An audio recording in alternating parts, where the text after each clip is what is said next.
માતા એ સૌથી ખાસ વ્યક્તિત્વ છે અને આ લાગણી વ્યક્ત કરવા માટે ગુજરાતી તેમજ હિન્દી ફિલ્મો દ્વારા એક ખાસ માં હી મંદિર કાર્યક્રમનું આયોજન કરવામાં આવ્યું હતું।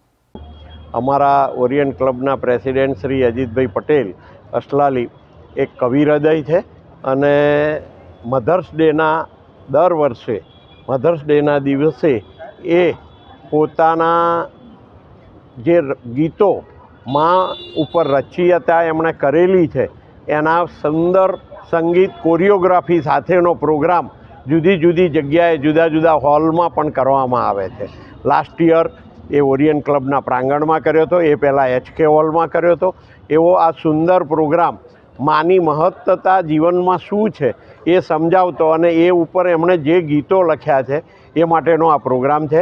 એ ઉપર એમણે એક પુસ્તક પણ લખ્યું છે જેનું વિમોચન આજે કરવાનું છે અને એ વિમોચન આપણા શ્રી અજયભાઈ પટેલ ચેરમેન શ્રી ADC અને GSC બેંક દ્વારા કરવામાં આવશે।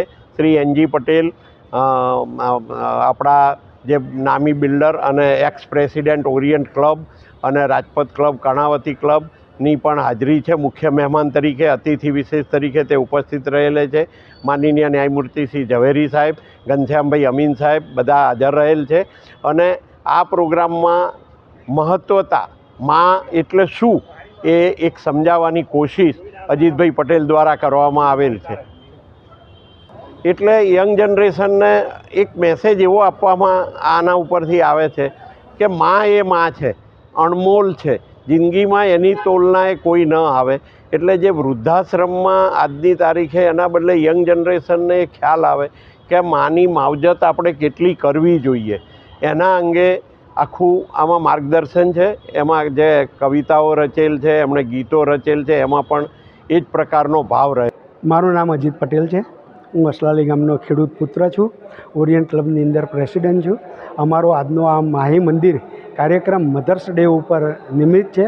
મારા લખાયેલા ગીતો આજે અહીંયા આગળ સારા સારા સિંગરો સાથે રજૂ કરવામાં જઈ રહ્યા છીએ। સાથે સાથે અમે માં એ જ મંદિર એ પુસ્તકનું પણ આજે વિમોચન કરીને જે પણ અહીંયા આગળ જોવા આવશે એ બધાને અમે ફ્રી આપવાના છીએ અને માતાનો મહિમા કેમ કરીને વધે એ અમારી લાગણી છે।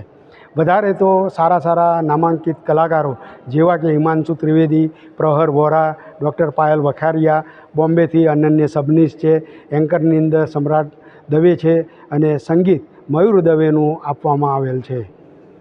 અમે અહીંયા આગળ નિઃશુલ્ક આ માતાના મહિમા માટેનો કાર્યક્રમ કરીએ છીએ। નિઃશુલ્ક અમે માતા કેમ કરીને દુઃખી ના રહે અને માતા કેમ કરીને ભૂખી ના રહે, ગરડા ઘરમાં જતી માતા બચાવીએ એ જ અમારો આશય છે। અને ઘણા છેલ્લા 25-30 વર્ષથી અને અમારી જાતે ઓરિયન્ટ ક્લબની અંદર કેતનભાઈ શાહ, રાકેશભાઈ અને અમારી ઓરિયન્ટની આખી કમિટી મારી સાથે આ છેલ્લા 15-1 વર્ષથી આ કાર્યક્રમ કરવા માટે જોડાયેલી છે। મેસેજ એ જ આપવા માગું છું કે કેમ કરીને આપણે માતાની નજીક જઈએ।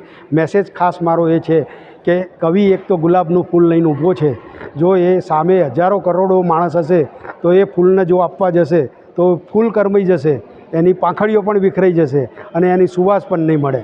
પણ એ ફૂલની જો નજીક થઈને કોઈ પસાર થશે તો એ ફૂલ પણ અકબંધ રહેશે, એ પાંખડીઓ પણ અકબંધ રહેશે, ગુલાબ પણ અકબંધ રહેશે અને એ જે ફૂલ છે એ જ આપણી માં છે। અમારો કહેવાનો ભાવાર્થ એક જ છે કે તમે માની નજીક જાઓ તો માતા હેમખેમ રહેશે, સૌના વાલી અને સૌની દયાળુ એવી માતા આપણી હંમેશા હશે કે નહીં હોય, જનની જનેતા જ રહેશે અને જનની એ જનેતા જ છે। મેં એ પુસ્તકની અંદર મારા જે ગીતો લખ્યા છે એ ગીતોનો ભાવાર્થ લખ્યો છે કે ગીતોનો શું ભાવાર્થ છે, એટલે મા ઉપરના રિલેટેડ બધા ગીતો છે અને માતાનો જેટલો બી મહિમા આપણે ગાવીએ એટલો ઓછો છે। એ બધા ગીતો દ્વારા મેં એ રજૂઆત કરવાની કોશિશ કરી છે। કેમ કરીને આપણે દરેક જગ્યાએ તો પહોંચી નહીં શકીએ પણ આપણા આ ગીતો દ્વારા એ માતાના પ્રેમને અને માતાની લાગણીને પહોંચીએ એવી અમારી કોશિશ છે। એક માँ का मंदिर बनवा ले भगवान, तुझे भी ज़रूरत होगी, जब तू धरती पर आएगा माँ की ज़रूरत होगी। જ્યારે માતા જ્યારે કોઈ ભગવાનને પણ આપણે કહીએ છીએ કે ભગવાન તમારે પણ જો પૂજાવવું હશે તો માતાની કુખે થઈને જન્મ લેવો પડશે, એ સિવાય તમે પૂજાઈ નથી શકવાના। માટે આપણે ભગવાનને અપીલ કરીએ છીએ કે ભગવાન माँ का मंदिर बनवा ले भगवान, तुझे भी ज़रूरत होगी, जब तू धरती पर आएगा माँ की ज़रूरत होगी।